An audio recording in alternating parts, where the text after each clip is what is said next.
heading south of the Mason-Dixon. This is the Week in Review at the Abbeville Institute. Here is your host, Brian McClanahan. Welcome back to the Week in Review at the Abbeville Institute. This is your host, Brian McClanahan, and this is episode 251, covering the week of March 1st through March 5th, 2021. Glad to have you back in the program. Very glad to be here. Don't forget to follow us on Twitter, like our Facebook page, and subscribe to our YouTube page. You can find all those social media accounts at our webpage, abbevilleinstitute.org. That's ABBEVILLE, institute.org. While you're there, give us an email address. We'll give you a free ebook exploring the Southern tradition. It's a great book by 20 Abbeville Institute scholars, and it's yours free of charge simply for giving us an email address. If you do that, you'll get our daily dose of Dixie, Monday through Friday, sometimes Monday through Thursday, and then on Saturday. It depends on what's going on that week. But you'll get it 5 days a week, which is a great thing, and that will help us keep in touch with you. So when we have new webinars coming up, when we have articles to put out, when we have things that we're announcing, we've got your email address, and we can keep in touch. You can support the Institute by clicking on that support tab at abbevilleinstitute.org. You can donate monthly, annually, or a one-time gift. And of course, everything you do, every dollar you donate does help us keep the website going, the podcast, all of our events, our videos, everything that we're working on right now. Those things are possible because of your generous contributions. So if you want to help us explore what's true and valuable in the Southern tradition, please consider a tax-deductible donation to the full extent of the law. Just go to that abbevilleinstitute.org, click on that support tab again, and you'll get that. While you're under that tab, you can click on the shop button, and you can buy your Abbeville Institute apparel. So if you want to advertise the Institute while you're out and about, you can get golf shirts, you can get hats, you can get t-shirts, all kinds of cool stuff. And of course, we get a little bit from that as well. As always, please share our material around on social media. Like this podcast, rate this podcast wherever you get it. Let people know that you want them to know what is true and valuable in the Southern tradition, and the best way to do that is through word of mouth. So we appreciate it every single time you do that. We do have another webinar coming up, I think at the end of the month. I don't have the exact date yet, but at the end of the month, it's going to be a great webinar on John C. Calhoun. We're really excited about that.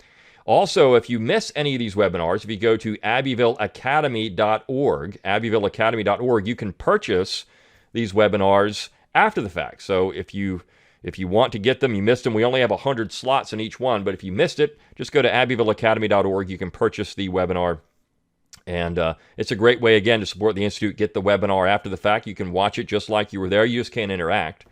Or if you attend these webinars, you get a link to that free of charge after you attend the webinar. So that's another new thing that we've done, this Abbeville Academy. We have another great video coming out very soon on Robert E. Lee by Philip Lee. It's going to be a game changer, I think, and a lot of you helped donate to that project. So you're going to see the finished product very soon, and we really do appreciate your support with that. Well, let's talk about the material for the week. We had a lot of good stuff this week, and the week is bookended by two pieces that I think work very well together. The first by the Reverend Larry Bean, Racism and Reputation. The last, A Look into the Future by Bo Trawick. And I think that these work well. Also, the piece on total war in Georgia goes along with this. Because the entire point of these particular pieces is what happens when the left wins? I mean, what happens when the reformers actually do what they say they're going to do? And in the piece by Bo Trawick, the image we use is of the execution of Louis XVI, because that was a victory of the left. I mean, look, the left is the most violent and destructive political force in the history of Western civilization. You cannot make a case for any other group that's more violent and destructive. They destroy everything in their path because as ideologues, you have to assimilate, you have to comply, or you must be removed. And so I can't think of any other force besides the political left. And you can look at it throughout the 18th century, 19th century, 20th century, even into the 21st century. Now, we have a soft tyranny today. We don't have the guillotine being set up and people being marched off of the guillotine. And I think what's, amazing, we just had this, of course, the situation January 6th. People forget very quickly that the left set up a guillotine outside of Jeff Bezos' house. Nobody mentions that anymore. But certainly the left, this is just symbolic. The left wants revenge on anyone they think is a heretic to their political creed, their political philosophy. And that's the real problem. And so when you look at Beau Trawick's piece, you look at critical race theory, social justice warriors, political correctness, you look at all of that stuff, all those things that are going on. The entire point of all of that is to silence opposition, to silence dissent. That is the point. And they're going to do it not necessarily through the central power, though they want that avenue as well. I mean, look, power suits them well because they can then use the mechanisms that have been put in place to silence their opposition. But they're also going to use big tech companies, the corporate America. I mean, they're supposedly against corporate America. I don't see it. They're using corporate America to their advantage. Take, for example, and we had a piece weeks back on the Washington Redskins. You can no longer call them the Washington Redskins, but it was a great piece by Casey Chalk. Now it's the Washington football team, but that was the team of the South. The team changed its name not because of something the government did or because of a lawsuit. It changed its name because FedEx, which sponsors the stadium, said, we're going to take all our money and walk away if you don't change the name of the team. So the majority owner said, fine, I'll change the name of the team. You see, that was corporate pressure. Donald Trump makes a CPAC speech, and it's taken off of YouTube because he said something that the YouTube censorship didn't like. And so they took it down. A former president of the United States. Now, there's no other video from any former president of the United States that's ever been taken down off of YouTube but that one. Because the tech companies have rallied around the left in power. And we're seeing it through censorship and all kinds of things. It's a soft tyranny now. It's a soft tyranny. They're not going to march you out to the guillotine or put you in the gulag. But what they're going to try to do is ruin your career. They're going to try to make it to where, look at all the things that are happening with cancel culture. They're just going to try to ruin you. And by doing that, they hope they can keep you quiet. The mere threat of it will keep you quiet. That's the entire point of the political left. It is a soft tyranny now. And it's happening because people are fine with this in America. They don't really care about civil liberties. They don't care about free speech. They don't care about any of that. What they care about is being free from the pain of hearing something they don't like. That's a puritanical way of looking at freedom. And David Hackett Fisher talked about this in his Albion Seed. And so this is where Larry Bean gets into this. He's been attacked on social media for being called a racist and all kinds of things. As he said, if he's a bad one because of all the... he's a minister. He ministers to people of all races all the time. But yet because he's also a member of the Sons of Confederate Veterans, because he's also interested in a comprehensive view of history, and he loves the South. He loves being part of Southern culture. Because he loves that, he's called all kinds of names. And, of course, that can't happen. You can't have an opinion that deviates from acceptable thought in America anymore. It just doesn't work. We're seeing it all the time. And I don't know how long Americans are going to stand for it. But you see the natural extension of what's happening here. This soft tyranny can go to a hard tyranny. It can move into a physically violent situation. We saw it with total war in Georgia. What happened there? What happened during the war? Of course, if you need to wonder what war I'm talking about, you probably are a newcomer to this podcast. What happened during the war in the 1860s that led to Union soldiers inflicting that much pain on the Southern population? Well, it's because they were forfeit. Their lives didn't matter. Their property didn't matter. Why? Because they held opinions that were not acceptable to the Union Army. And of course, once you engage in violence, once you open that Pandora's box, it's very hard to close it. To have limitations on power during war, particularly when soldiers are involved and there's already a violent situation and there's retribution. Maybe some of their friends have been killed or wounded. They want retribution. It's very hard to close that box. This is why the Europeans set up so many rules of warfare for so long, and you had to follow them. You had to follow them. This goes all the way back to the Middle Ages. And even, look, before that, there were certain rules of warfare at times. Now, they weren't always followed. But the whole idea of civilized warfare, this is the lining up across from each other and firing at each other, and then when you turn around and walk away, you don't shoot. These are things that were going on in Europe brutal warfare. I mean, any warfare is brutal, but there are rules. Well, those rules are gone. And it's hypocritical now. I mean, we know that the left does things that are that the right would be just absolutely abused for in the media, and the left gets away with it, unless the media, the right media, is there to call them out on it. And then, of course, the left media begrudgingly comes around and accepts this. Well, these things happen, but, I mean, it's worse with the right.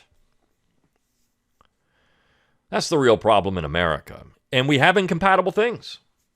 We have incompatible things. We have a north and a south and a west and a far west and a deep north. All of these things are incompatible with each other. This is why so many Americans now, over 50%, are actually thinking that secession might be a possibility at some point because of incompatible things. And at the end of the day, what is wrong about a peaceful separation?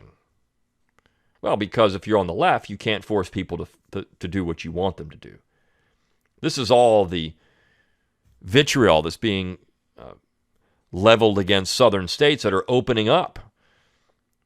Texas, Florida. Well, I mean, if you do that, it's going to lead to all kinds of deaths. Well, I mean, because that's not what northern states are doing. It's not what California is doing. It's not what New York is doing. But of course, as we look at all these things and the science and everything else, I mean, this is where states are making decisions based on how they're reading the data. But because they're a different culture, well, this is bad. You can't do that. It's bad.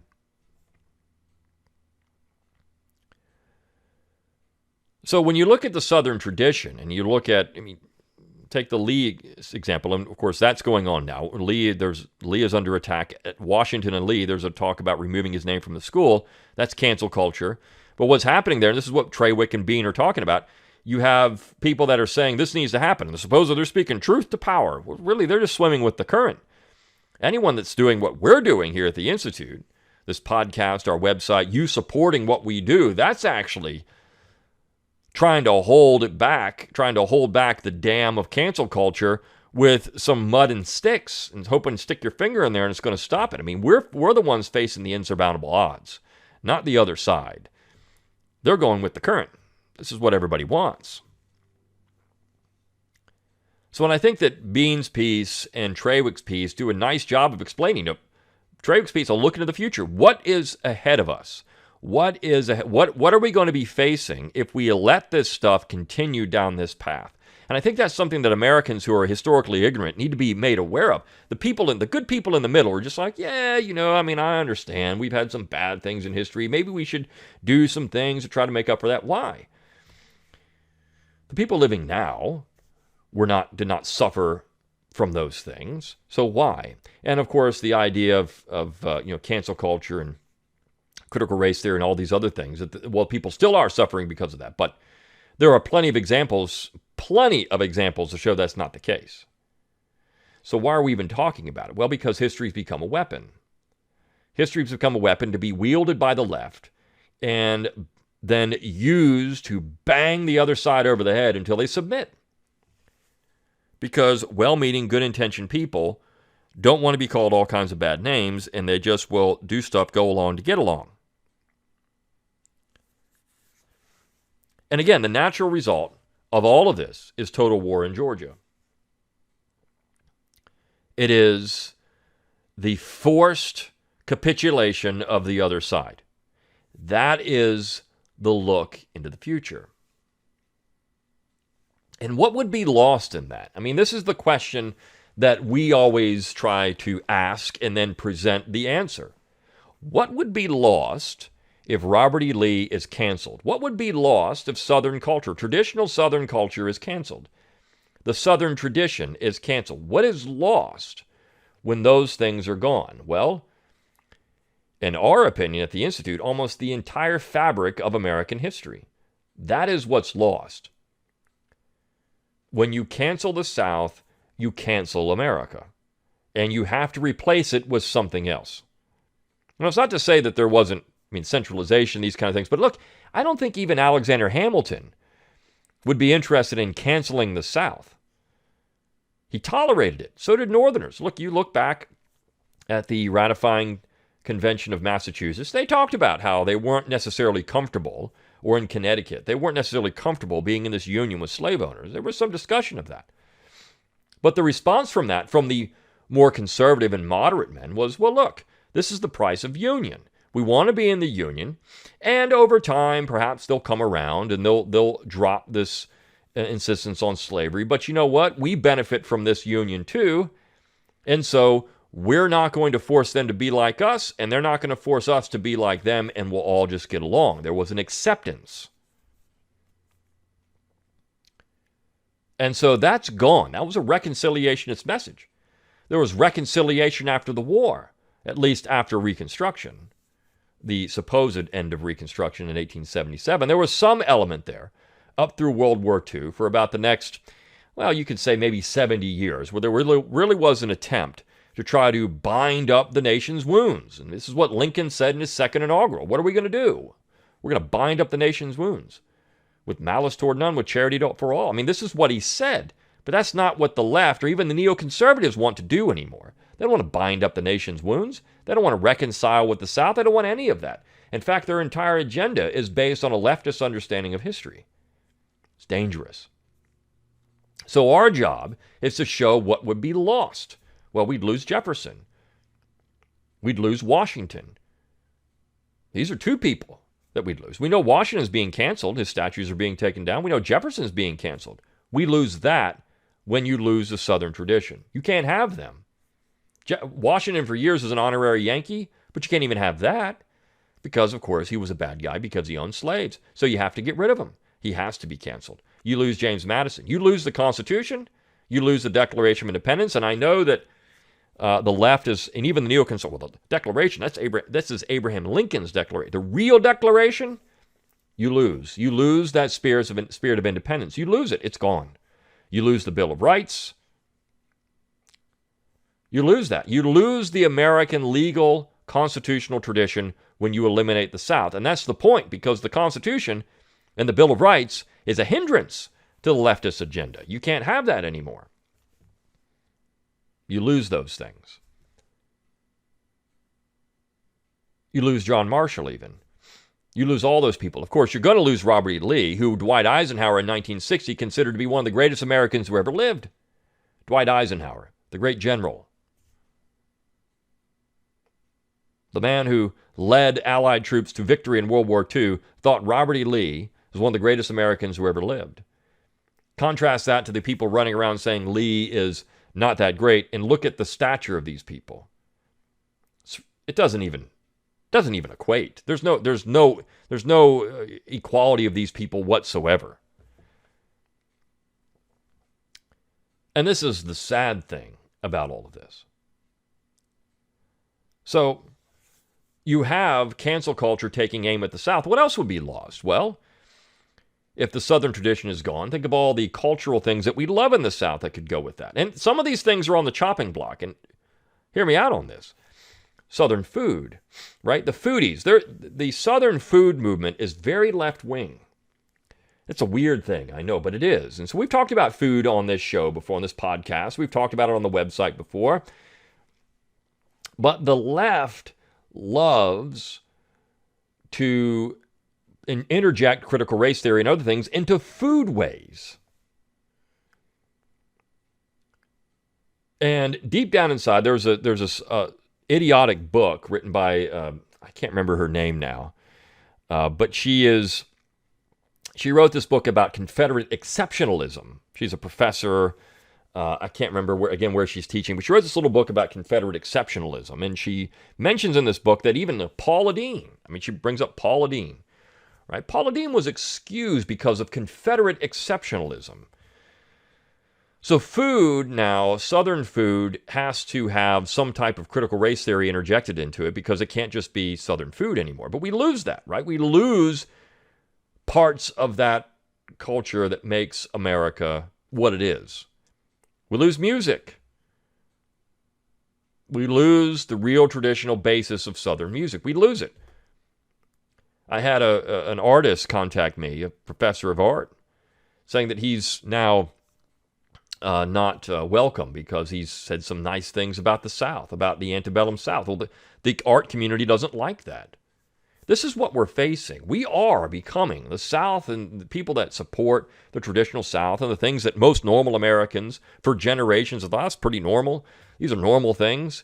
Well, anybody that does that now is being ostracized, becoming persona non grata. You can't do this stuff anymore because you don't hold the acceptable opinions. Who really is speaking truth to power now? Is it people like General Sidewell there who's criticizing Robert E. Lee because he's saying Lee needs to come off the name of Washington Lee? Is he really speaking truth to power? No.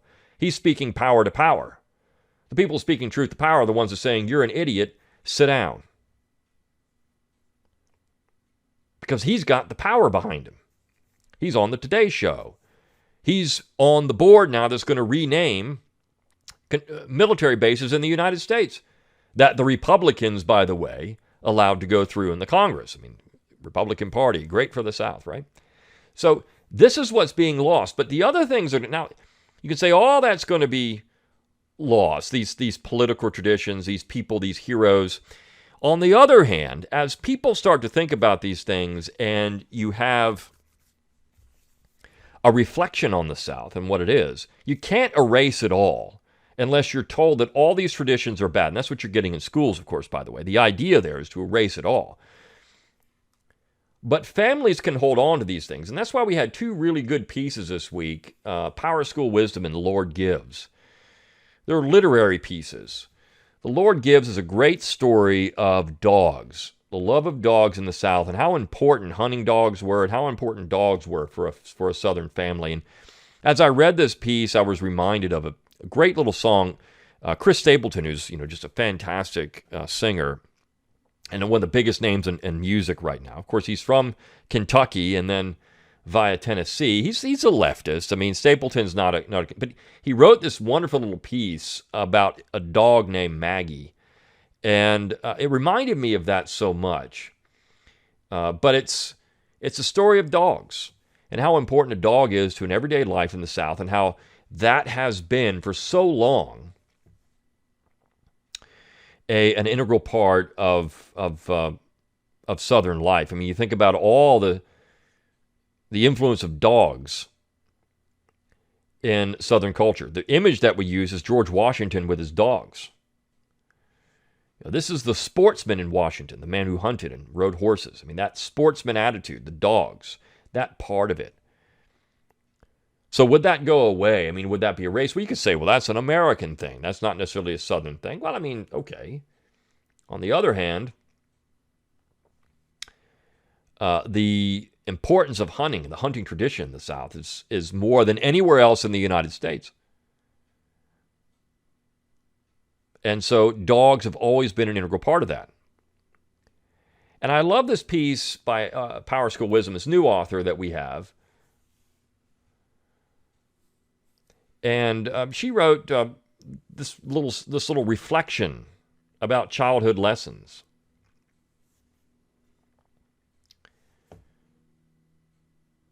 And it's about all the things that Mississippi taught her. And a couple of these paragraphs just, really were just so good. She said, other things came later, but Mississippi continued to teach. I know the difference between authentic blues and a knockoff version by someone who never set foot in Mississippi or felt a blistering wind sweep across the Delta's wide fields. I know where Elvis was born, as well as Jimmy Buffett and Jim Henson. And the amazing words and stunning music can rise in Mississippi brains. Power School also handed me a copy of Eudora Welty's Why I Live at the P.O. and said, here, read this. If you don't recognize some of the words, look them up. When I met Sister Stella Rodano and Papa Daddy, I remembered they'd sprung from the brilliant mind of someone from home, my home. I discovered that other writers were also from home. I read them too. Mississippi taught me that good things come often from bad, and vice versa. I know that much of our past is sore and painful, and deep scars remain. I also know much is good, nourished by good people who practiced that long ago golden rule. She says, so the question remains, am I happy? I was born and raised in Jackson, Mississippi. Yes. It has taught me well, good lessons as well as bad.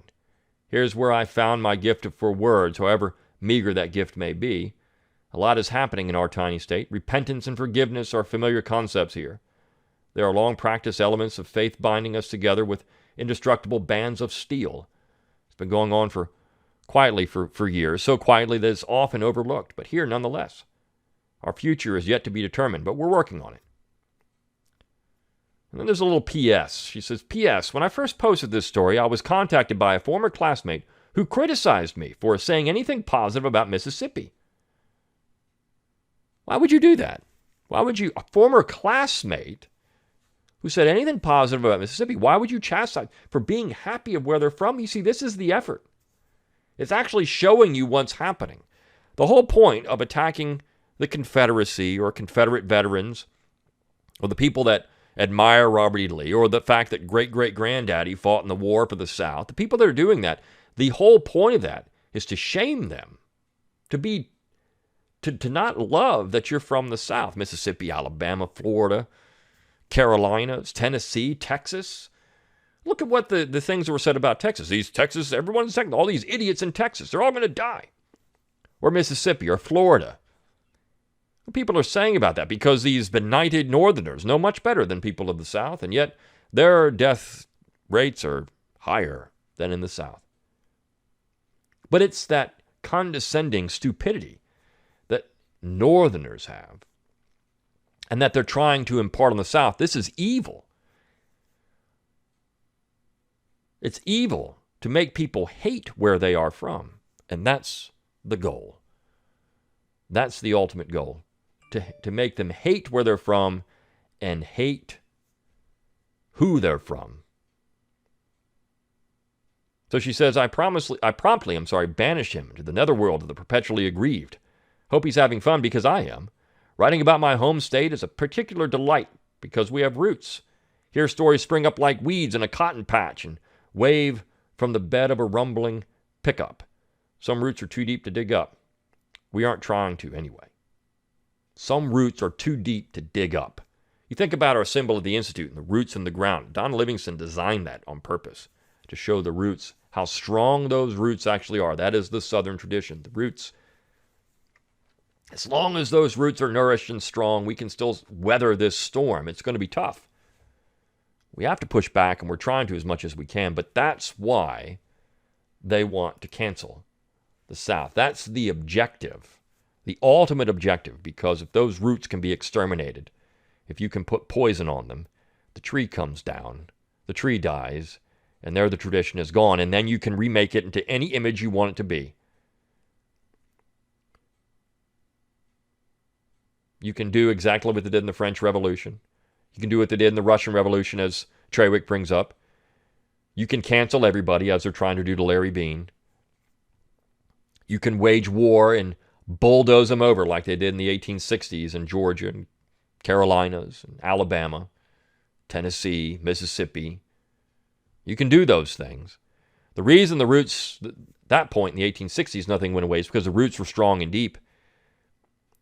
They hadn't been a slow drip of herbicide, as we're seeing now in our education system. And the idea is to wilt and wither up those roots so the tree just falls over.